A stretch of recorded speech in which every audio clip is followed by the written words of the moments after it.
के कई देशों में नए साल ने दस्तक दे दी है। न्यूजीलैंड में इसका आगाज सबसे पहले हुआ है। ऑकलैंड के स्काई टावर में शानदार आतिशबाजी के बीच लोगों ने हैप्पी न्यू ईयर का स्वागत किया। तो सिडनी में हार्बर ब्रिज और ओपेरा साइड में जोरदार आतिशबाजी की गई। वहीं टोक्यो में भी नए साल यानी 2016 का आगाज हो चुका है। ये आपके सामने 3 तस्वीरें और अब आपके लिए लेकर आ रहे हैं इस वक्त की बड़ी हेडलाइंस। देश में चंद घंटों में दस्तक देगा 2016। दिल्ली, मुंबई समेत तमाम बड़े शहरों में स्वागत की जोरदार तैयारियां। पीएम मोदी ने दिल्ली, एनसीआर और मेरठ के लोगों को दिया नए साल का तोहफा। दिल्ली मेरठ एक्सप्रेसवे का शिलान्यास। 45 मिनट में तय होगा मेरठ का सफर। पूरे देश को नए साल का तोहफा। पेट्रोल 63 पैसे तो डीजल 1 रुपए से ज्यादा सस्ता। दिल्ली में रात में सीएनजी भी मिलेगी 1.5 रुपए सस्ती। नेट न्यूट्रलिटी पर फेसबुक का फरेब हुआ फेल। टीआरएआई का फेसबुक टेम्पलेट और मिस कॉल से मिले रिस्पांस को मानने से इनकार। नवंबर में ग्रोथ को लगा झटका। कोर सेक्टर में ग्रोथ -1.3% हुई। स्टील सेक्टर का सबसे खराब प्रदर्शन।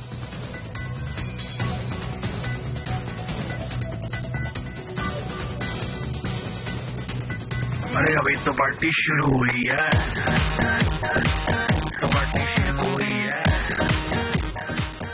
नए साल का इंतजार बस कुछ ही घंटों में खत्म होने वाला है। नए साल का हर पल जश्न मस्ती से भरा हो, इसलिए लोग 2015 को जश्न के साथ अलविदा करना चाहते हैं। दिल्ली और मुंबई में नए साल के स्वागत की जोरदार तैयारियां हैं।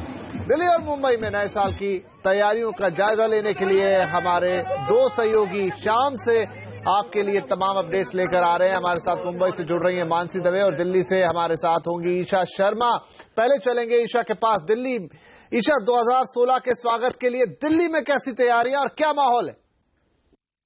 हमें कनॉट प्लेस है जो दिल्ली की जान मानी जाती है। दिल्ली का बहुत ही सेंटर पॉइंट है कनॉट प्लेस और यहाँ पर हम देख रहे हैं जैसे जैसे रात होती जा रही है लोगों की भीड़ जमा होती जा रही है। लोग पार्टी करने के लिए 2016 वेलकम करने के लिए यहाँ आते जा रहे हैं। इतना ही नहीं, चाहे वो रेस्टोरेंट हो या वो क्लब हो या कोई पब हो, लोगों की भीड़ देखने के लिए और नए साल को अच्छे से वेलकम करने के लिए लोग यहाँ आते जा रहे हैं। एक और खास चीज हमने देखी, कनॉट प्लेस का बहुत ही फेमस सेंट्रल पार्क है। यहाँ पर भी लोग खुली हवा में न्यू ईयर को वेलकम करने की तैयारी कर रहे हैं। यहाँ पर हमारे साथ कुछ लोग हैं, उनसे पूछते हैं कि वो क्या कर रहे हैं नए साल। तो आप बताइए, नए साल को किस तरीके से आपने 2016 को आप मनाएंगे? 2016 को मैं वेलकम करूंगा नाच के गा के, यहाँ पे इतना पार्टी करके। So I think I will enjoy my best coming this year. So I think आप बताइए सर, आपने क्या प्लानिंग की है इस बारी? आप क्या करने वाले हैं और नए साल में कुछ अनोखा आपने सोचा है करने का? मैम 2015 में गर्लफ्रेंड नहीं बन पाई, इस बार गर्लफ्रेंड बनानी है। एक गर्लफ्रेंड बनानी है कि 2? नहीं मैम, 2 बनानी है इस बार तो। अरे 2 क्यों और बना ले यार। अरे 2-3 से क्या होगा?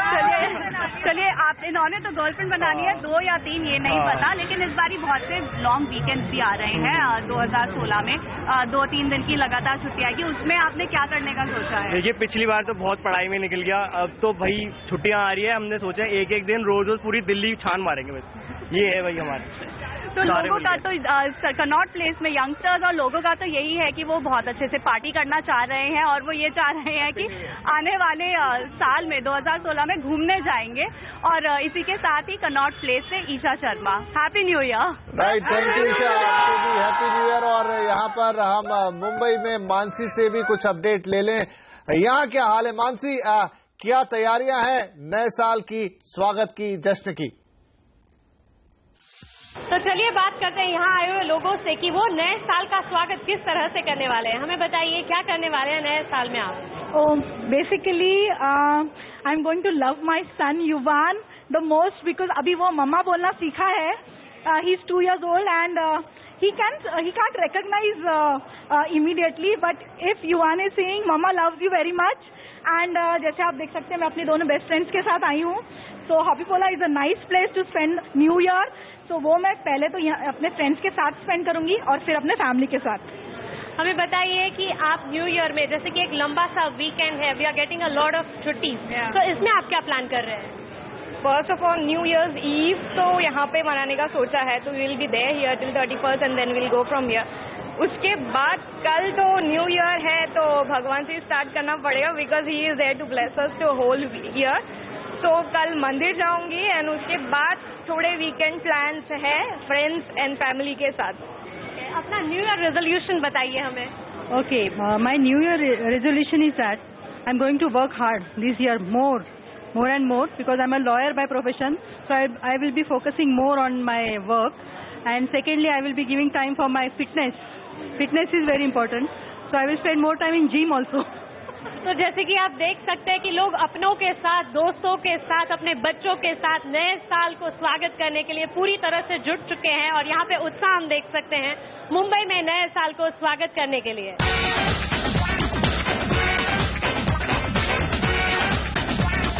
तो पार्टी शुरू हुई है, तो पार्टी शुरू हुई है।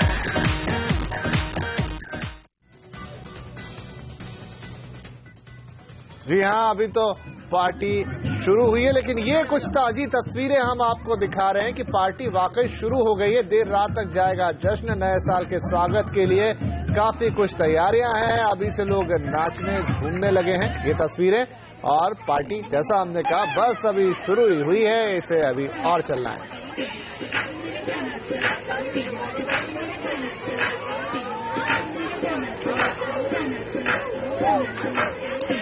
और नए साल में आपको कुछ तोहफे भी मिले। आइए एक नजर उन पे भी डाल लेते हैं कि नया साल आपके लिए क्या नए तोहफे लेके आ रहा है। तो पेट्रोल डीजल सस्ता हो गया है आपके लिए। दिल्ली में सस्ती सीएनजी हो गई है और दिल्ली मेरठ एक्सप्रेसवे का अनाउंसमेंट आज ही हुआ है। 3 बड़े तोहफे। पेट्रोल डीजल में पेट्रोल 63 पैसे सस्ता, तो डीजल आपको नए साल में 1 रुपए 6 पैसे सस्ता मिलेगा। दिल्ली में रात ही सही, ऑड आवर्स में सही, सीएनजी 1.5 रुपए सस्ती मिलेगी आपको अब। और दिल्ली मेरठ वालों को 14 लेन का एक्सप्रेस हाईवे आज ही गिफ्ट में मिला है और अब ये सफर सिर्फ 45 मिनट में तय होगा।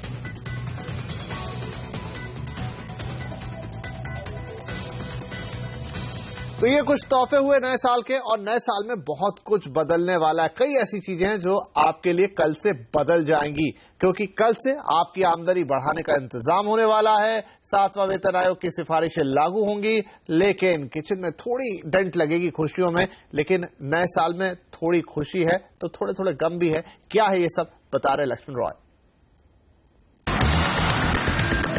नए साल में आप अपने लिए कुछ बड़े फैसले लें या ना लें, लेकिन सरकार ने आपके लिए कई बड़े फैसले ले लिए हैं जो 1 जनवरी से ही लागू होंगे। पहली बात तो ये कि अगर आपकी या आपकी पत्नी या फिर पति की आमदनी 10 लाख रुपए से ज्यादा है तो रसोई गैस बाजार कीमत पर खरीदनी होगी। सब्सिडी खत्म हो जाएगी। अगर आप ग्रुप में नए साल के मौके पर किसी होटल में पार्टी मनाने जा रहे हैं तो पैन कार्ड जरूर ले जाएं, क्योंकि अगर आपके होटल का बिल 50,000 रुपए से ज्यादा का आएगा तो पैन नंबर बताना होगा। ये फैसला 1 जनवरी से लागू होगा। इसी तरह अगर आप 2 लाख की ज्वेलरी या कोई दूसरा सामान खरीद रहे हैं तो भी आपको अपना पैन नंबर देना होगा। मोबाइल वॉलेट से 50,000 रुपए से ज्यादा की खरीदारी करने पर भी पैन जरूरी होगा। आप भी सोच रहे होंगे कि नए साल में मैं आपको खुशखबरी देने की बजाय डरा रहा हूं, तो ऐसी बात नहीं है। नए साल में कई सारी अच्छी खबरें भी आने वाली हैं और खास तौर से केंद्र सरकार के कर्मचारियों के लिए तो नया साल फायदे वाला साबित हो सकता है। अगर सब कुछ ठीक ठाक रहा तो 1 जनवरी से 7वें वेतन आयोग की सिफारिशें लागू कर दी जाएंगी, यानी सरकारी कर्मचारियों के वेतन में करीब 25% की बढ़ोतरी। अगर आप पुराने जमाने में चल रहे नोटों के शौकीन हैं तो नए साल में आपको फिर से 1 रुपए के नोट देखने को मिलेंगे, यानी नए साल में कुछ खट्टा तो कुछ मीठा। लक्ष्मण रॉय, दिल्ली। नए साल में आपके लिए होगा कुछ खट्टा कुछ मीठा। इधर नए साल में एक और चीज का इंतजार रहेगा, वो है इंटरनेट की आजादी पर किस तरह का फैसला हम सब मिलकर करते हैं, क्योंकि फ्री बेसिक्स पर फेसबुक का फरेब फिलहाल फेल होता दिख रहा है।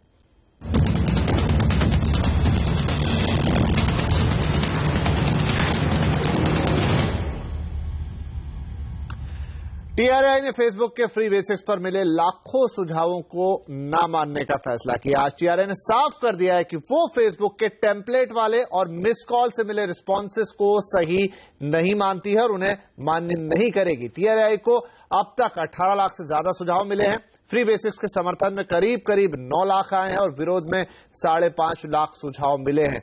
लेकिन जैसा हमने कहा, टीआरआई ने कहा है कि वो फेसबुक के टेम्पलेटेड सुझाव और साथ में मिस कॉल से आए सुझाव को नहीं मानेगी। टीआरआई के मुताबिक जनवरी के आखिर तक फ्री बेसिक्स पर एक फैसला ले लिया जाएगा।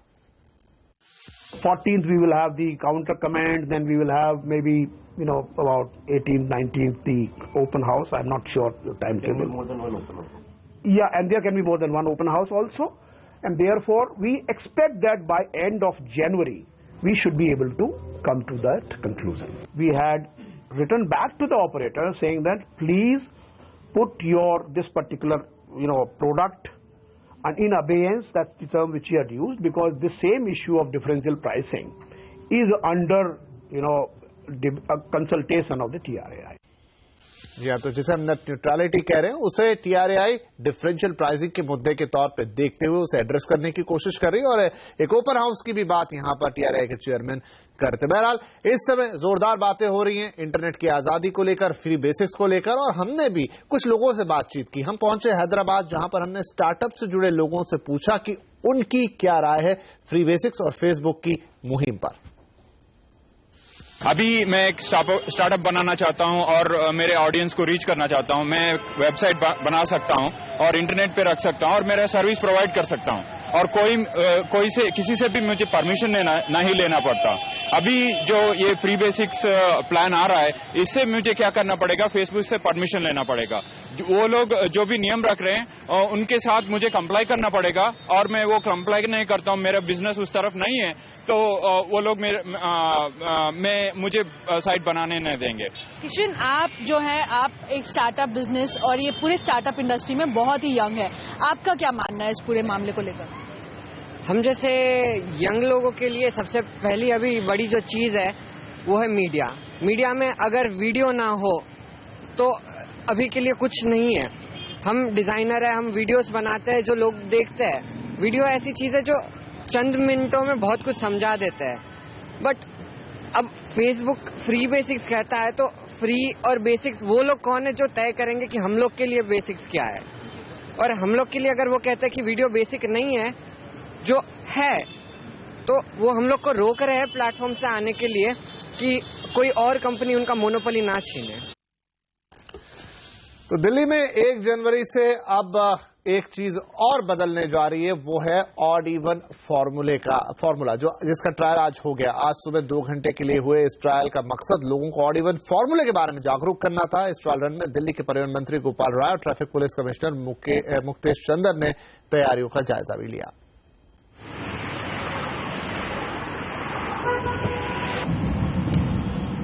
ऑड इवन फॉर्मूले के लिए हुए ट्रायल रन में दिल्ली की सड़कों पर ट्रैफिक पुलिस के साथ करीब 500 वॉलेंटियर भी तैनात थे। अपने हाथों में बैनर और पोस्टर लिए इन वॉलेंटियर ने सुबह 9 बजे से 11 बजे तक उस चीज का रिहर्सल किया जिसके लिए अगले 15 दिनों तक तैनात किया जाएगा। आज सब लोगों का जगह जगह लोकेशन हो गया, ट्रैफिक पुलिस भी खड़ी है, आज सिविल डिफेंस भी खड़ा है, तो इससे फिर आगे सुविधा रहेगी। आज बिल्कुल प्रिपेयर हो चुके हैं और कल हम बिल्कुल पब्लिक के साथ कोऑर्डिनेट करके चलेंगे। रेड रोज देंगे, बोलेंगे कि प्यार से इस चीज को माने और फॉलो करें। दिल्ली ट्रैफिक पुलिस भी ऑड इवन फॉर्मूले की तैयारियों से संतुष्ट दिखी। ट्रायल रन बिल्कुल ठीक था, सभी बातों का ध्यान रखा गया, उनकी सिविल डिफेंस वॉलंटियर्स की सुरक्षा भी हो और वो अपना काम ठीक से करें ट्रैफिक पुलिस कर्मियों के साथ मिलकर उनके मार्गदर्शन में। तो ये बिल्कुल ठीक ठाक हुआ। उन्होंने पोस्टर, बैनर और बाकी अन्य तरीकों से जागरूकता का अभियान जो चलाया है, मुझे उम्मीद है कि इससे काफी असर पड़ेगा। दरअसल दिल्ली सरकार शहर को प्रदूषण मुक्त करने की अपनी इस महत्वाकांक्षी योजना को कामयाब बनाने की हर संभव कोशिश कर रही है। 1 जनवरी से 15 जनवरी तक और तारीख को ऑड नंबर की कार, इवन तारीख को इवन नंबर की कार, और साथ में मैं बनाऊंगा पॉल्यूशन फ्री दिल्ली। इस तरीके के बैनर दिल्ली में हर जगहों पर लगाकर दिल्ली सरकार ने तो ऑड इवन फॉर्मूला की पूरी तैयारी कर ली है और साथ में उनको ये उम्मीद है कि नए साल के स्वागत की तरह दिल्ली वासी भी ऑड इवन फॉर्मूले का पूरा स्वागत करेंगे। अर्णव वसावड़ा, दिल्ली। तो कल दिल्ली के लिए नए साल में करने के लिए वाकई एक नई चीज होगी। ऑड इवन फॉर्मूला कल से शुरू हो रहा है। कल 1 तारीख होगी, यानी ऑड कार्स के लिए दिन होगा, इवन कार कल नहीं निकालनी है। अब कुछ अर्थव्यवस्था से जुड़ी खबरें देख लेते हैं। नवंबर में कोर सेक्टर की ग्रोथ थोड़ी निराशाजनक रही है। 8 कोर इंडस्ट्री में ग्रोथ 3.2% से गिरकर -1.3% हो गई है। छुट्टियों की वजह से बिजली उत्पादन में यहां पर हमने देखा कि कोई परिवर्तन नहीं आया, जिससे कोयला उत्पादन पर भी दबाव बढ़ा है। कोयला उत्पादन 6.3% से गिरकर 3.5% रहा है। सीमेंट उत्पादन पर भी दबाव जारी है। सीमेंट की कीमतें तो बढ़ी हैं, लेकिन उत्पादन ग्रोथ गिरकर -1.8% रही है। दक्षिण भारत में सीमेंट कंपनियां अपनी क्षमता से करीब आधी कैपेसिटी पर काम कर रही है। चीन से सस्ते इंपोर्ट के कारण स्टील सेक्टर में कमजोरी है। स्टील उत्पादन ग्रोथ -8.4% रही है और यह सबसे ज्यादा गिरी है। कोर सेक्टर ग्रोथ ने चाहे थोड़ा निराश किया हो, लेकिन वित्तीय घाटे के आंकड़े पिछले साल के मुकाबले बेहतर दिख रहे हैं। चालू वित्तीय वर्ष में 8 महीने में वित्तीय घाटा 4.83 लाख करोड़ रहा है, जो बजट अनुमान का 87% है, जबकि पिछले साल इसी दौरान यह आंकड़ा करीब 100% के आसपास पहुंच गया था। साल के पहले 8 महीनों में राजस्व घाटा 3.45 लाख करोड़ रहा है।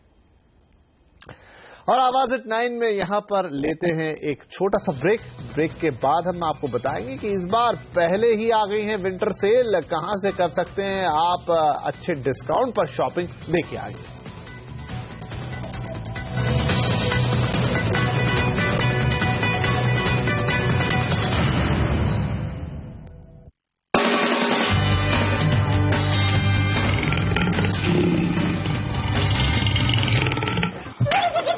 स्वागत है आप सभी का CNBC आवाज पर। क्या नहीं, अब कुछ निफ्टी। मेरी आवाज आ रही है? झूठे। मेरे को ना ये पता नहीं कहाँ से बाबा आदम की कुर्सी दे दी है जो इतनी नीचे है। तुम कहाँ जा रहे हो? इसमें नजर रखने की जरूरत है। मुझे पता है तुम्हारी पसंद तो रिक्शा वाला टाइप से होती है। कितना मिनट और करना है भाई अब?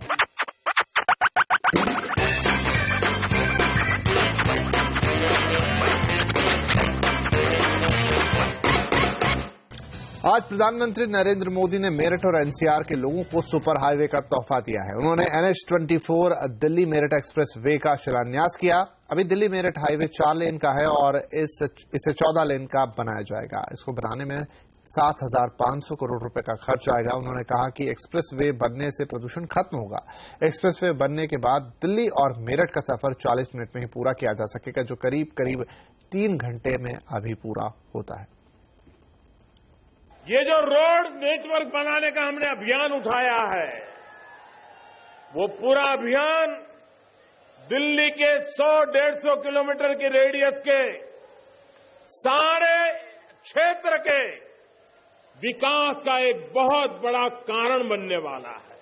सैटेलाइट टाउनशिप डेवलप होने वाली है।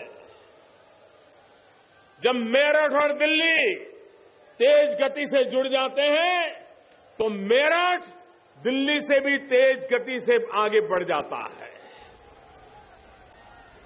देहरादून बढ़ जाता है। दिल्ली में एक बार फिर से केजरीवाल सरकार और केंद्र सरकार के बीच टकराव का फ्रंट खुल गया है। केजरीवाल सरकार ने 2 दानिश अफसरों को निलंबित किया था, जिसे गृह मंत्रालय ने रद्द कर दिया। इस पर मनीष सिसोदिया ने केंद्र पर आरोप लगाया कि केंद्र ऑड इवन को नाकाम करना चाहता है, तो बीजेपी ने कहा कि केजरीवाल अराजक है। सत्ता चलाने के लिए एक सिस्टम होता है, उसके तहत आपको सत्ता चलाना होता है। आप हर दिन हंगामा खड़ा करेंगे, हर दिन इशू बनाएंगे, तो आप मीडिया के जरिए अपना एक कंट्रोवर्सी क्रिएट करते रहते हैं। अब आप, क्योंकि मुझे ऐसा लगता है कि आम आदमी कंट्रोवर्सी के बिना नहीं जी सकते हैं। ये दिल्ली सरकार के प्रयासों को फेल करने का साजिश रची जा रही है। अधिकारियों को डरा के, अधिकारियों को भड़का के, अधिकारियों के अंदर डिवाइड पैदा करके, जो अधिकारी काम कर रहे हैं दिल्ली की जनता के लिए उनको, तो ये ऑड इवन फॉर्मूला कल से लागू होना है, आज ट्रायल होने हैं। उससे ठीक पहले जिस तरह की साजिशें रची जा रही हैं, जाहिर है वो जनता भी देख रही है इस बात को। कोई व्यक्ति ये सोचे कि 67 MLA और सत्ता इतने बड़े बहुमत के बाद आप ये सोचे कि मैं ही सारे कानूनों को गढ़ूंगा और जिस तरीके से कानून की व्याख्या मैं करना चाहूंगा, तो वो संभव नहीं है।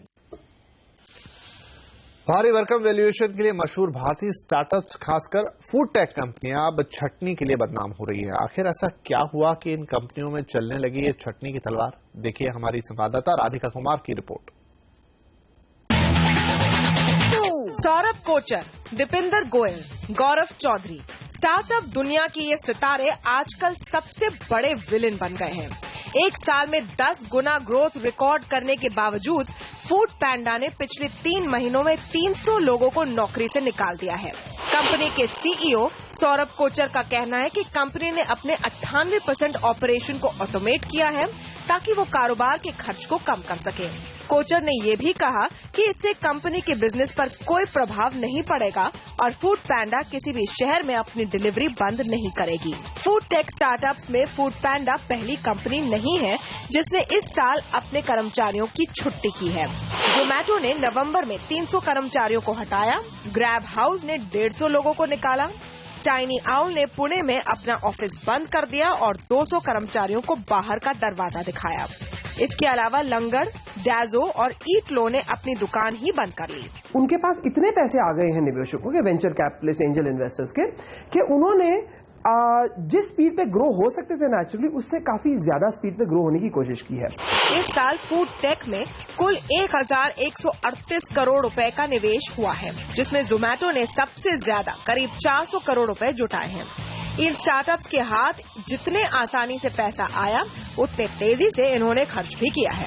Food tech startups discount based business model पर काम करते हैं, यानी इनका 60% से ज्यादा खर्च डिस्काउंट देने में और कंज्यूमर को लुभाने में चला जाता है, जो अब कंपनियों पर महंगा पड़ रहा है। आपको करना यह है, यदि आप फूड टेक स्टार्टअप है, कि वो टेक पे फोकस करें, बेटर फूड्स पे फोकस करें, better food storage, delivery, processing पे फोकस करें, और जब वो होगा मेरे ख्याल से तब फूड टेक स्टार्टअप को असली ग्रोथ पोटेंशियल हार्वेस्ट करने का मौका मिलेगा। जानकारों का कहना है कि फूड टेक सेक्टर में अब बड़ा बदलाव आ रहा है। ग्राहक अब फूड डिलीवरी के बजाय होला शेफ्स जैसे क्राउड सोर्सिंग मॉडल को ज्यादा पसंद कर रहे हैं। यही नहीं, अच्छी क्वालिटी और नए कॉन्सेप्ट की वजह से ये कंपनियां रिपीट कस्टमर के चलते अपने मार्केटिंग कॉस्ट भी कम कर रही है। राधिका कुमार, मुंबई। इस साल देश भर में सर्दी के एंड ऑफ सीजन सेल 2 हफ्ते पहले ही शुरू हो चुके हैं। हम आपको बताने जा रहे हैं इस सीजन के सबसे बेहतरीन सेल और बम्पर डिस्काउंट कहां आपको मिल सकते हैं।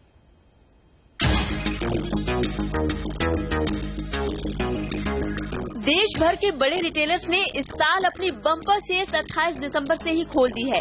ये सेल आमतौर पर जनवरी के दूसरे हफ्ते से शुरू होती है, लेकिन इस बार करीब 10 दिन पहले से ही इसकी शुरुआत हो गई है। शॉपर्स स्टॉप ने अपनी अप टू 51% सेल शुरू कर दी है, जो 30 जनवरी तक चलेगी। बिल्स लाइफस्टाइल जनवरी के दूसरे हफ्ते तक दे रहा है 10 से 15% का डिस्काउंट और उसके बाद वहां लगेगा फ्लैट 50% डिस्काउंट ऑफर। लाइफस्टाइल 10 जनवरी तक अप टू 50% डिस्काउंट दे रहा है। मैक्स फैशन से आपको 15 जनवरी तक 50% डिस्काउंट मिलेगा और वेस्ट साइड अपनी अप टू 60% ऑफ सेल इस साल 1 जनवरी से शुरू कर देगा। वुडलैंड भी पीछे नहीं है इस रेस में। हर साल जनवरी के पहले वीकेंड से शुरू करने के बजाय कंपनी ने 19 दिसंबर से ही अपनी सेल शुरू कर दी है। Garments में fashion is very important, so the new colors and all start coming in. So we don't want कि भाई ये वाले जो winter stocks हैं ये next winter में भी ये shops में रखे जाएं. तो whatever with discounts and all, because normally people prepare to buy in sales, so the buying is much more than the regular buying. सभी रिटेलर्स का कहना है कि एक तो हॉलिडे का सीजन है, ऊपर से सभी कंपनियों के पास जनवरी का स्टॉक भी तैयार रखा है। उनका ये भी कहना है कि दिवाली में हुए ठंडे बिजनेस की भरपाई वो क्रिसमस और नए साल से करना चाहते हैं। जहां पहले ब्रांड अप टू 50% डिस्काउंट देते थे, इस बार ज्यादातर ब्रांड पहले से ही 60% तक का डिस्काउंट दे रहे हैं। जैसे अभी 50 और 60 शुरू किया है, तो कुछ ब्रांड्स जो हैं वो एक्सपेक्टेड है कि वो 70% तक जा सकते हैं, बिकॉज इसी में क्योंकि नॉर्मली कस्टमर्स जो हैं वो वेट करते हैं फ्लैट 50 या फ्लैट 60 का, तो उसमें ही मैक्सिमम लिक्विडेशन हो जाएगा। दरअसल दिवाली सीजन पे ऑनलाइन कंपनियों ने जिस तरह की भारी डिस्काउंट दे दी थी, इसके कारण रिटेलर्स के लिए दिवाली सीजन में अपने माल की बिक्री कर पाना मुश्किल रहा था और इनका दिवाली सीजन वीक रहा था। यही वजह है कि इस बार जल्दी से सेल लगी है और लंबे समय तक ये सेल चल सकती है। मनीष देसाई, अहमदाबाद। चलिए, तो नए साल का ये एक और तोहफा कि जो एंड ऑफ सीजन सेल है वो आपके लिए पहले ही आ गई है। आप मन चाहे डिस्काउंट पर अपनी मनचाही चीजें खरीद सकते हैं। तो अब वक्त हो गया है कि हम 2015 के इस आखिरी आवाज एट 9 में आपसे विदा लें, लेकिन जाते जाते क्योंकि न्यू ईयर पे हम सब लोग कुछ ना कुछ रिजोल्यूशन करते हैं। हम तो ये रिजोल्यूशन करते हैं कि हम आपके लिए बेहतरीन खबरें, अच्छी खबरें सबसे पहले लेकर आएंगे नए साल में भी। लेकिन आप लोगों से बात करके भी हमने सुना कि आप क्या चाहते हैं। इन्हीं शब्दों के साथ कि न्यू ईयर के रिजोल्यूशन क्या है, आपसे लेते विदा। नमस्कार।